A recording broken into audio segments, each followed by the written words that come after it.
बिस्मिल्लाहिर्रहमानिर्रहीम। मैं काफ़ी दिनों के बाद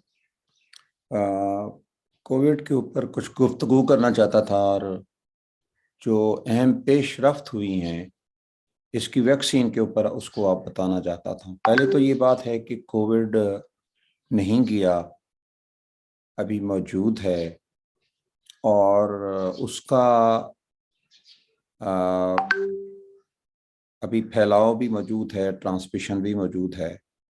लेकिन अच्छी बात यह है कि वैक्सीन आ गई है और वैक्सीन के आने के बाद काफ़ी लोगों ने तकरीबन 135-36 मिलियन ने तकरीबन सिंगल डोज और 123-24 मिलियन पाकिस्तानियों ने डबल डोज यानी डोज मुकम्मल की और तकरीबन 10 मिलियन लोगों ने बूस्टर डोज भी लगवा ली है। पाकिस्तान में जो वैक्सीन लग रही है फाइज़र है और वो 12 साल से कम उम्र के बच्चों को भी लग रही है और 18 साल से ऊपर के लोगों को भी लग रही है। डोज का थोड़ा सा फर्क है। इस कोरोना के फैलाव के कम होने की वजह एक ये भी है कि लोगों ने इसको अडॉप्ट कर लिया है अपनी ज़िंदगी में और रिपोर्ट नहीं करते। अगर किसी को इसको नॉर्मल नज़ला और फ्लू समझ के इसको घर में ही बैठ के उसको बगैर टेस्ट किए उसके साथ गुजारा कर लेते हैं। जब मरीज बहुत ज़्यादा सीरियस होता है तो वो जाके डॉक्टर को रिपोर्ट करता है। जब वो टेस्ट होती है तो सूरत ने पिछले आज 24 घंटों में हमारा कोई पेशेंट की डेथ नहीं हुई और तकरीबन पूरे पाकिस्तान में 72 के करीब लोगों ने रिपोर्ट किया। मास्क नहीं पहनते लोग, सोशल डिस्टेंस रहना कम हो गया। वही बड़े बड़े इज्तिमात में मिलना जुलना और वो दोबारा शुरू हो गया, जिससे अभी इसका खतरा कम नहीं हुआ। आप अब दुनिया में एक इदारा है WHO, एक इमरजेंसी इस्तेमाल के लिए किसी वैक्सीन को इजाज़त देता है और उसके बाद वो डाटा आता है। तो डाटा के बाद वो FDA जो है अमेरिका का, वो उसको अप्रूव करता है कि क्या वैक्सीन की अफादियत क्या है, उसकी कॉम्प्लिकेशंस क्या हैं और उसको आगे ले जाना है या नहीं ले जाना। एक अच्छी खुशखबरी ये है कि FDA ने तीसरी वैक्सीन है, यानी फाइजर मोडर्ना के बाद नोवावैक्स वैक्सीन है, जिसको इस्तेमाल की एमरजेंसी इस्तेमाल की इजाज़त दे दी गई है ताकि कोविड के फैलाव को रोकने में मदद दे सके। इस वक्त जो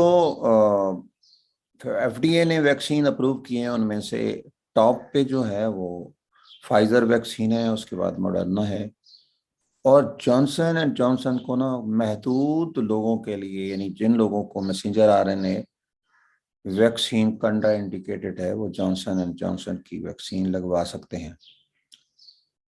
अब जॉनसन एंड जॉनसन की वैक्सीन का सबसे बड़ा खतरा ये कि ब्लड क्लॉट करता था, इसलिए वो और वो भी मेल्स के अंदर, नौजवानों के अंदर ज़्यादा देखा जाता था। जैसे मैसेंजर RNA में मायोकार्डाइटिस होता है और नौजवानों में होता है। तो अब मैं बताता हूँ कि नोवावैक्स क्या है वैक्सीन, और नोवावैक्स जो है वो किस उम्र के बच्चों को दी जानी चाहिए और इसकी खुराक क्या है और एक खुराक में वैक्सीन की मिकदार क्या है और इसकी कॉम्प्लिकेशंस क्या हैं।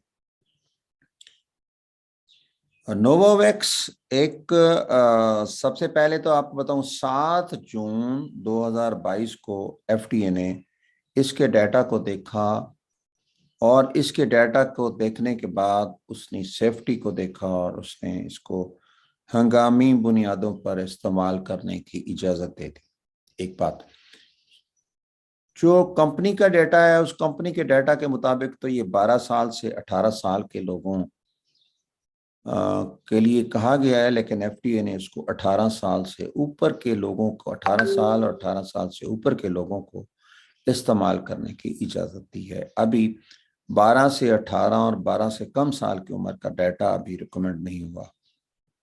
आपको मालूम होना चाहिए कि 5 साल और 12 साल के बच्चों को पाकिस्तान में फाइजर वैक्सीन दी जा रही है।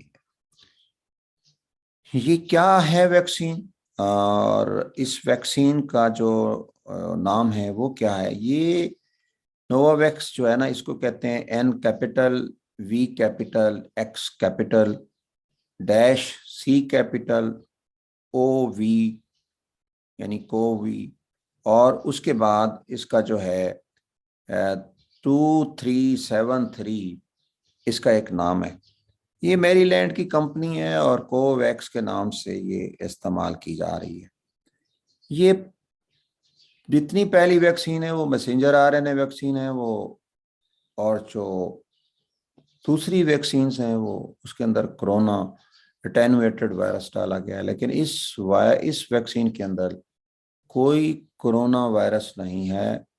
इसके अंदर एक प्रोटीन डाली गई है जो स्पाइक प्रोटीन जिसे कहते हैं, यानी स्पाइक वो होती हैं जो कोरोना के बाहर होती हैं, और वो स्पाइक जो होती हैं वो हमारे जब कोरोना दाखिल होता है इंसान के नेजल मिकोजा से, तो वो उसके जो एस टू रिसेप्टर के साथ अटैच होती है, और एस टू रिसेप्टर के बाद वो कोरोना इंसान के सेल के अंदर दाखिल होता है और प्रोलिफरेट करता है और इन्फेक्शन करता है। ये जो वैक्सीन है, ये इसका क्या किया गया कि एक रिकॉम्बिनेंट टेक्निक के तहत एक जीन बनाया गया बाहर, वो जीन जीन के कोड किया गया, जो कोरोना का जीन था स्पाइक प्रोटीन बनाने वाला, उसको रिकॉम्बिनेंट टेक्निक के साथ बनाया गया और उसको बैक्लोवायरस में डाला गया। बैक्लोवायरस में डालने के बाद उसके मौत, एक कीड़ा है उसके अंदर इसको डाला गया ताकि वो प्रोलिफेट हो और उसको मल्टीप्लाई हो। तो उसके अंदर मौत के अंदर ये फिर वो जो प्रोलिफेट करता है बैक्लोवायरस का जीन और स्पाइक्स प्रोटीन बनती हैं, और उसके बाद उसको प्योरीफाई किया जाता है। प्योरीफाई करने के बाद उसको एडजुवेंट एक है जो जिसका नाम है मैट्रिक्स एम। ये पहली वैक्सीन के अंदर एडजुवेंट नहीं डाला गया, इस वैक्सीन को डाला गया है ताकि उसकी इम्यूनिटी को बढ़ाया जा सके। इसलिए कहा जाता है कि बाज जो रिएक्शंस हैं या मायोकार्डाइटिस है या दूसरी ब्लड क्लॉटिंग है, इस एडजुवेंट की वजह से भी हो सकता है। तो ये जब एक नैनो पार्टिकल बनाया गया, उस नैनो पार्टिकल को जब इंट्रामस्कुलरी इंजेक्ट किया जाता है तो उसके अंदर वो जो 5 माइक्रोग्राम होता है वो जो स्पाइक प्रोटीन है 5 माइक्रोग्राम, और 50 माइक्रोग्राम जो है वो एडजुवेंट होता है। और 5 माइक्रोग्राम बहुत ही कम मिकदार होती है, और उसको हमारे जो एंटीजन प्रेजेंटिंग सेल या हमारे जो डेंड्रिटिक सेल हैं या हमारे जो मैक्रोफेज हैं उसको आइडेंटिफाई करके प्रोसेस करते हैं। फायदा ये है कि ये स्पाइक प्रोटीन जो है उसी मैकेनिज्म के तहत जिस वो इंसान के सेल को इंट्रोड्यूस करती हैं, एंटीजन प्रेजेंटिंग सेल उसको लेते हैं और उसके बाद उसको प्रोसेस करने के बाद छोटे छोटे टुकड़ों में तकसीम करते हैं, और उसके अंदर फिर वो एक्सप्रेस करते हैं TH1 सिस्टम और TH2 सिस्टम के तहत। TH2 सिस्टम जो है वो बी सेल को इंटरल्यूकिन 4 के जरिए से एनहांस करता है। बी सेल से प्लाज्मा सेल बनते हैं और प्लाज्मा सेल्स के बाद वो एंटीबॉडीज बनाते हैं। जो इंटरल्यूकिन 1 TH1 वाले हैं वो CD8 सेल को इंटरल्यूकिन 12 के तहत वो एक्टिवेट करते हैं, एक्सक्लूडिंग द इंटरल्यूकिन 4। जब हमारे टी सेल्स एक्टिवेट होते हैं तो सेलुलर इम्यूनिटी करते हैं। तो ये प्रोटीन है, और ये इसके अंदर जो एडवांटेज ये है, इसकी बेहतरी ये है कि ये आम रेफ्रिजरेटर में रहती है, इसके साथ कोई अल्ट्रा रेफ्रिजरेटर -70 डिग्री की कुछ नहीं चाहिए, नंबर 1। दूसरा बात यह है कि जितनी बाकी वैक्सीन है उसके लिए कहा जाता है कि वो फीटल सेल के अंदर उसको ग्रो किया जाता है। ये ऐसा नहीं है, ये बैक्लोवायरस के साथ मौत उस कीड़ा जो है उसके सेल्स के अंदर फिर उसको प्रोलिफेट किया जाता है।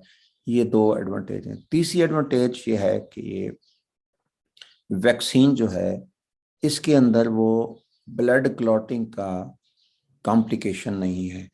ये मैरीलैंड की एक कंपनी थी जिसने इसको तैयार किया, और इसके बाद इसका जो शेड्यूल है वो 2 खुराक्स होती हैं इसकी वैक्सीन की, और 21 दिन के बाद इसको नोवावैक्स को लगाया जाता है।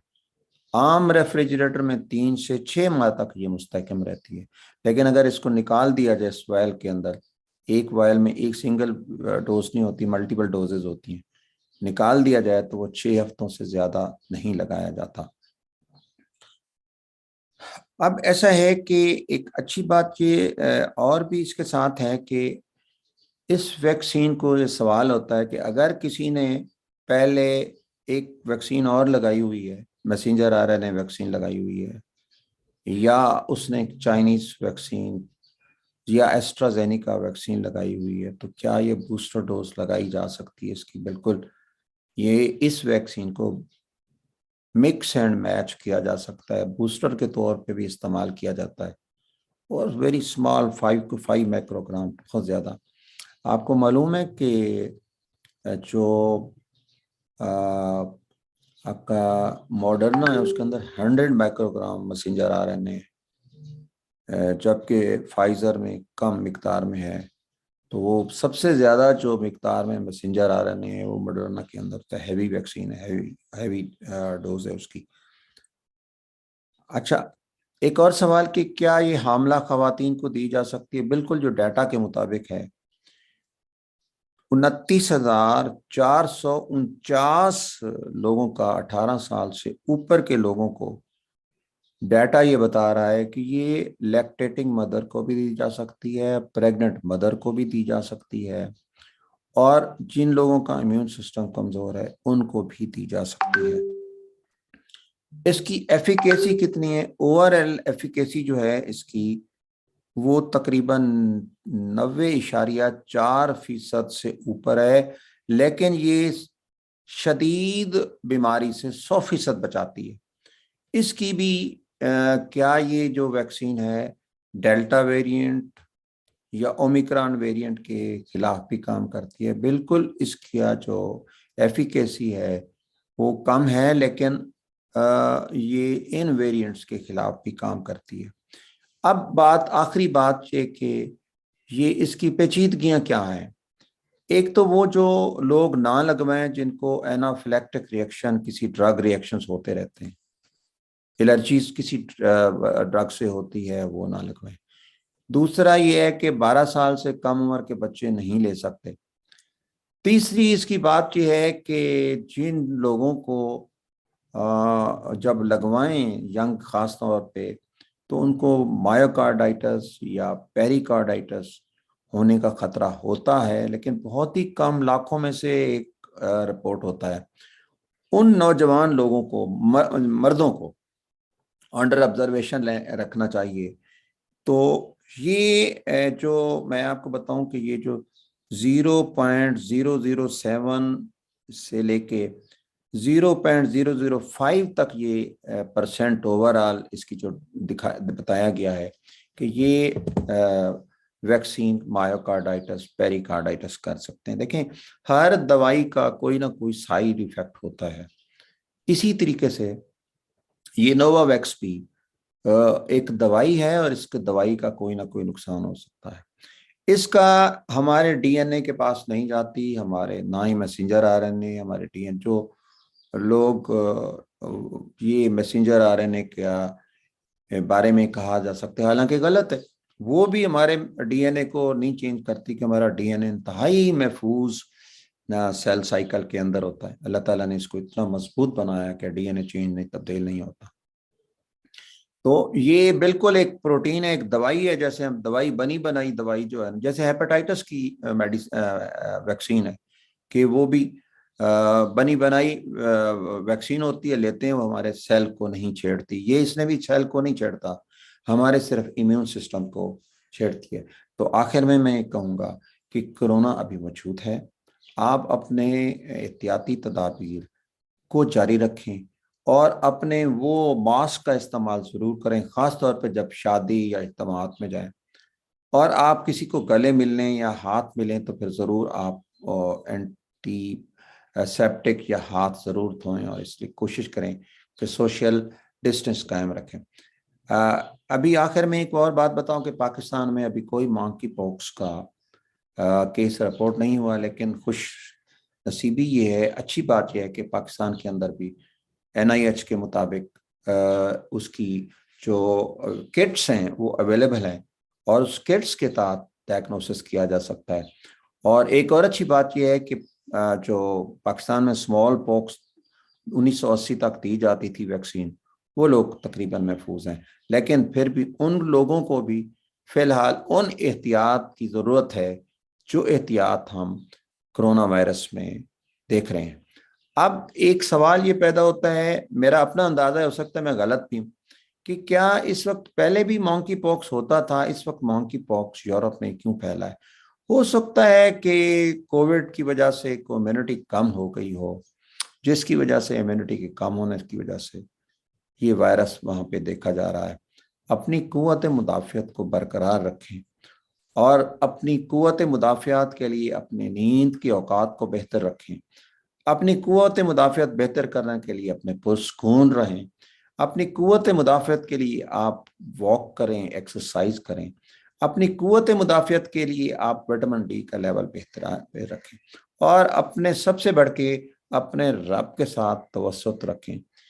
अल्लाह हमारे साथ है, हमारा मददगार है, अल्लाह के साथ। और हाँ, सफाई निस्फ़ ईमान जो है, सफाई का ख्याल करें।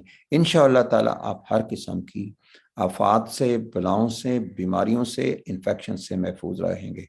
वस्सलामु अलैकुम वरहमतुल्लाहि वबरकातुहू।